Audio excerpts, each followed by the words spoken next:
So is there a way to be successful selling insurance without recruiting? Well, that's exactly what we're going to be talking about today in this video. I'm going to give you 3 steps in order to have success in selling insurance without participating in the adult babysitting business of recruiting agents, and that's coming right up.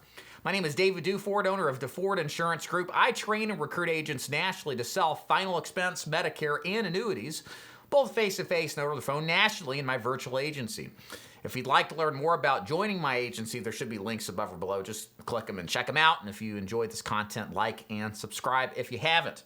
So the reason I'm putting this video together is because a lot of the organizations out there that recruit and bring in new talent into the insurance sales business really hype up the recruiting side of the business as if the recruiting side of the business is the most profitable, the most enjoyable, and that everybody who should sell insurance should also recruit insurance as well, or agents as well.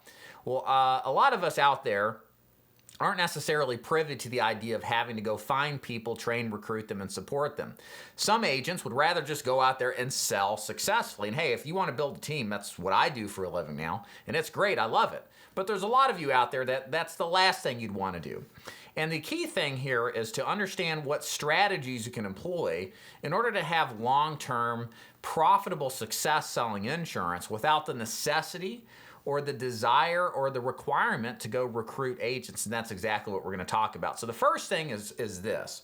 If you're going to have success by just simply selling insurance alone, you have to never forget the fundamental principle that insurance sales is about taking massive action. This is a business of getting out there and seeing the people. You have got to get in front of the prospects. You have got to get the prospects on the phone, and you have to repeat this massive level of action day in and day out.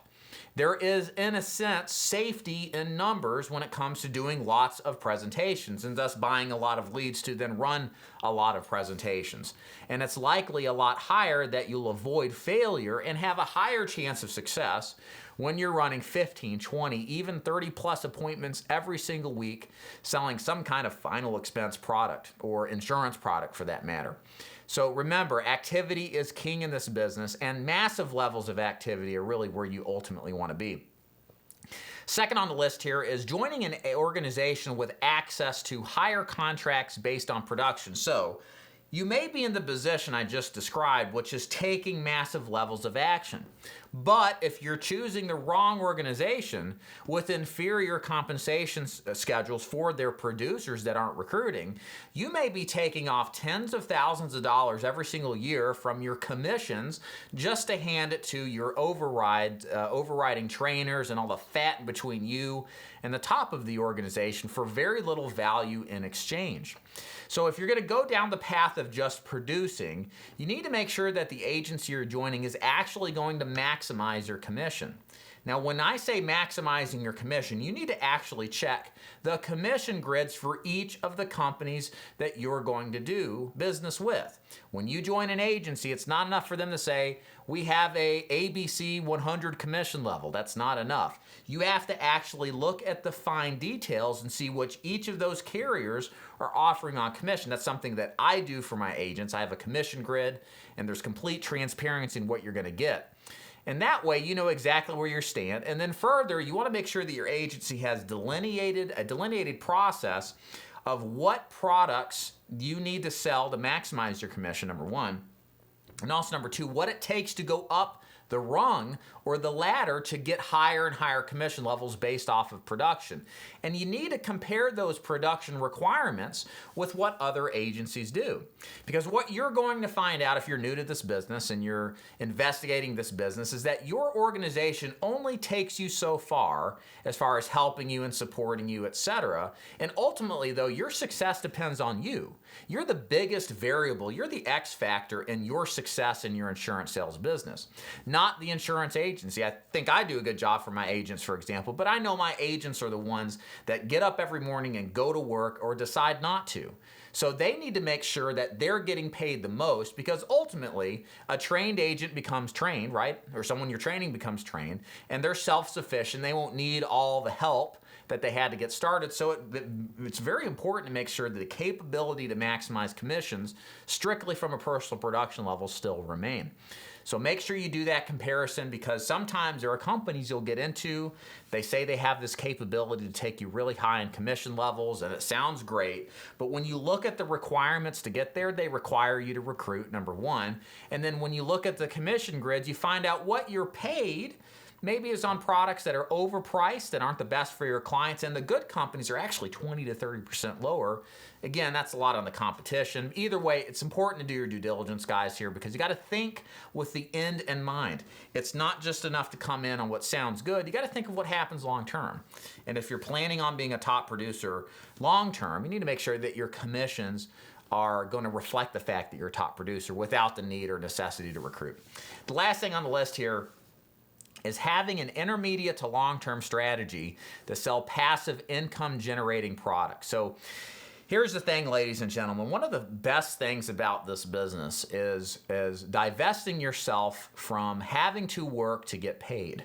In other words, transitioning some of your activity to go out and sell insurance from an actively generating form of first-year income to a long-term residual basis through a passive stream of income. There's a lot of products that provide passive income.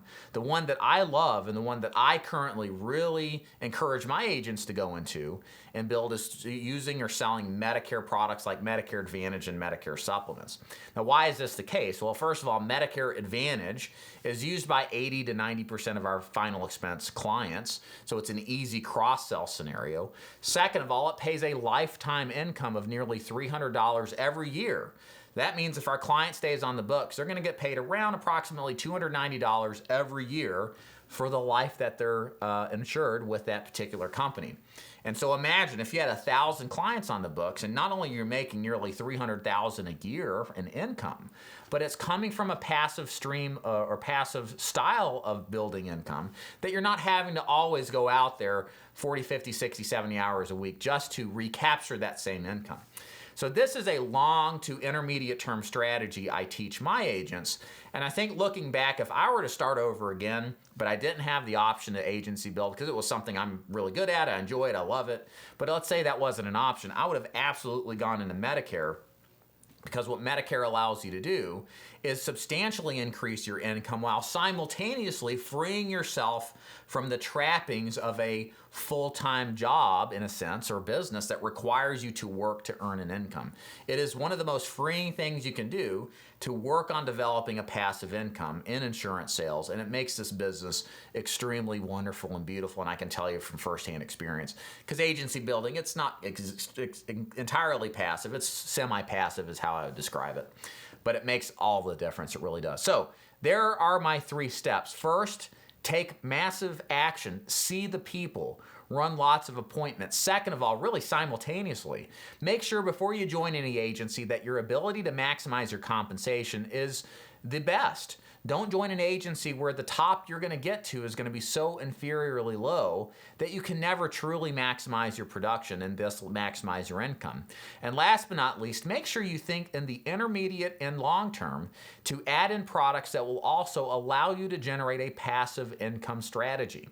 With all of these combined together, you're going to have the best chances of A, success in the insurance sales business, and B, also having the ability to create a passive income that it frees you from the grind that most of us who are in the life side of the business have to constantly focus on and do in order to have success in the business. I hope you enjoyed this particular video. If you like it, subscribe and hit the like button too. If you've got any comments, you're welcome to leave them below. And if you'd like to learn more about how what I've just described that I make available in my insurance agency, go to the links above or below. It's going to take you to where you can learn more about how DeFord Insurance Group works to see if it's a good fit. And as always, thank you so much for watching. I really appreciate your viewership, and we'll see you next time. Bye.